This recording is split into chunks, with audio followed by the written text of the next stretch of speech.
There's another portion over here which is like, we just kind of think all these things and sometimes discuss. So I thought I should share this. Being humble is fine. In that humbleness, sometimes, we are so down to earth, so we try to be, simple and this and that a person comes over here and slaps you and you say, okay, Sairam, please go. Ek bar mara, do bar mara, 4 times you do, 8 times hit you, 10 times when he hits you, you are losing your self-respect, sir. You have to see that, that should not happen. We have to have our self-respect, and around that we have to have this chain of humbleness. When that is, like, we set our own standards, we have our own ideas in life, our own principles, and then you behave. But sometimes, there's so much of, how we say, drama. There's so much of drama over there. So we start comparing, with other devotees. Hey, my God, this guy is doing, Rudram, he's reading 21 times every day. Okay, we start doing 21 times. It's not possible, sir. Every person cannot do that. It's good to do. I'm saying, that's why you can't generalize all kinds of sadhanas for one person. No. Take whichever suits you, do whichever is like, around you and simple for you, adjusting for you with your work, with your chores, with your responsibilities. Fine, you are connected to God. But don't criticize or take things, no, my God, this guy is something special because he's doing blah, blah, blah, blah, and he's taking, he's doing 21 days, he didn't have food, he's doing that too, super tapasya. That means he's not somebody there and we are down here. No. It is good for him because he has time and he's got that willpower and he's just doing it, fine. That doesn't mean we are somewhere out there. No. So try not, we should see that we should not compare each other with our spirituality and think that he's not a good devotee, I am a better devotee, or I am a bad devotee and he's a good devotee. No. That command only and that knowledge, I can't say knowledge, that only is judged by Bhagavan. So that matra or that meter of grace, that meter of the bliss, each one gets in a small way, in a drop way, in a very, very tiny, minute way, is bliss only. It's like, when we say prasad, or whenever it is offered, not necessarily it's a full laddu or some meal. It can be just a prasad, one small peck of that prasad also is prasad, and you eat the whole thali is also prasad. So we have to decide what exactly we are interested in the real prasad or the size of the prasad. So exactly that applies to our mind also. What we are expecting, we are doing all this for what? We are doing all this spirituality, all this bhakti, all this, the different ways to pray God or, we please God. Yes, pleasing God is our duty. In a way, which duty? Now duty is God.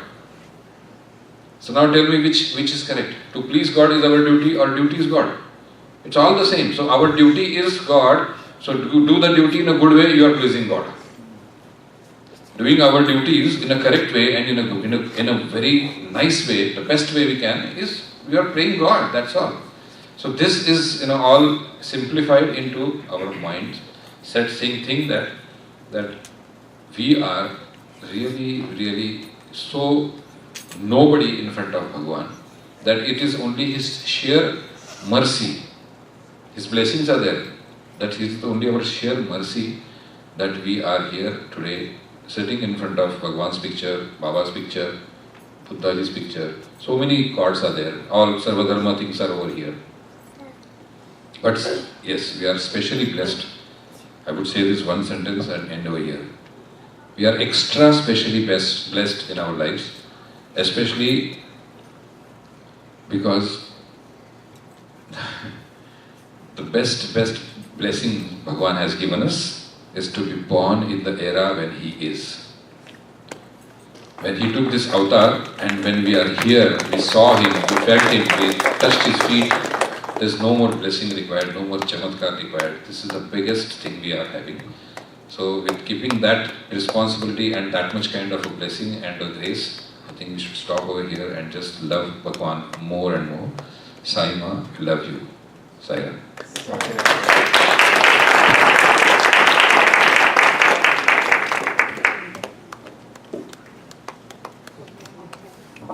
Shri Sai Ram, I call upon Auntie Jeru give the vote of thanks.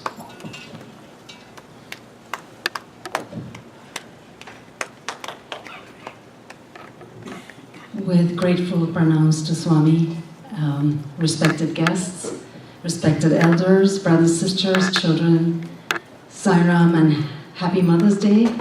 And usually on Mother's Day, we think about giving something special to our moms, or young or old. And here, Sai Baba has given us such a beautiful, beautiful gift to these beautiful souls. We're extremely blessed, and I'm sorry I do not have the vocabulary to express what I felt when you were singing and playing. It was just amazing, just amazing. I'm sure all of us felt that. And I'm sure that these beautiful vibrations are going to stay in this lovely center of ours. And this center is dedicated to Seva. And for example, every Saturday we make sandwiches for the homeless children's shelter. And I can imagine that all those vibrations are going to be in those sandwiches. Sairam, thank you so much for doing this for us and for sharing your beautiful stories and giving us practical advice on spirituality. That was very, very special. Thank you very much for coming. Please come again and bless us with your wisdom, with your beautiful, beautiful talent and your presence. Thank you so much. I'm going to call upon Diana to please come and give a little something of remembrance. This is a token of our love for both of you, Ekta and Jero, and you as well. Yeah, because you are both like the mothers of our Sai Center.